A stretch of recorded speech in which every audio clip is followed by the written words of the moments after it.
जोश में थोड़ा भैया होश भी थोड़ा राखो। गौरव गगৈ ISI एजेंट हिसाबे काम करिছে তেওঁৰ ঘনিয়েক ISI হিচাপে কাম কৰিছে।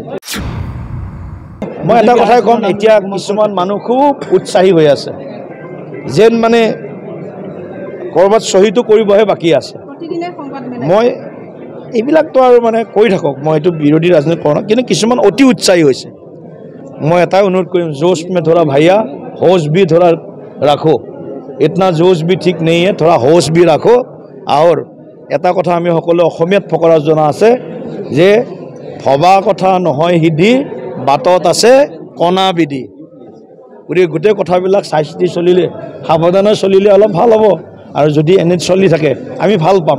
ইয়াতকৈ আৰু সক্ৰিয় হওক, ইয়াতকৈ আৰু সক্ৰিয় হওক, ইয়াতকৈ আৰু তেওঁলোকে ৰাইজৰ হৈ চিন্তা কৰক, আমাৰ কোনো আপত্তি নাই। চাওক এতিয়া RSSক গালি পৰাটো গৌৰৱ গগৈৰ পৰা আমি সেইটো একেবাৰে স্বাভাৱিকভাৱে শুনিছোঁ। যিয়ে ISIৰ এজেণ্ট হৈ কাম কৰে তেওঁ RSSক ভাল পাব পাৰিব নেকি? গৌৰৱ গগৈ ISIৰ এজেণ্ট হিচাপে কাম কৰিছে, তেওঁৰ ঘনিয়েক ISI হিচাপে কাম কৰিছে আৰু তেওঁ RSSৰ মুখত তেওঁৰ পৰা যদি আপোনালোকে ভাবে যে RSSক কিবা তেওঁ মানে মুকলিকৈ কিবা তেওঁ RSSক কিবা ভালকৈ ক'ব, এইটো আপোনালোকৰো ভুল আৰু আমিতো নাভাবোই। গৌৰৱ গগৈৰ মুখৰ পৰা RSSক যিমান গালি পাৰে সিমানেই আমাৰ ৰাষ্ট্ৰবাদী শক্তি সিমানেই শক্তিশালী হ'ব।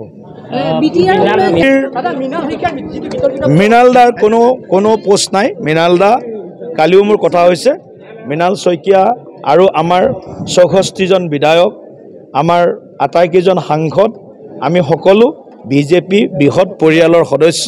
গতিকে আপোনালোকে ইমান চিন্তা নকৰিব, আমি একো চিন্তা কৰা নাই।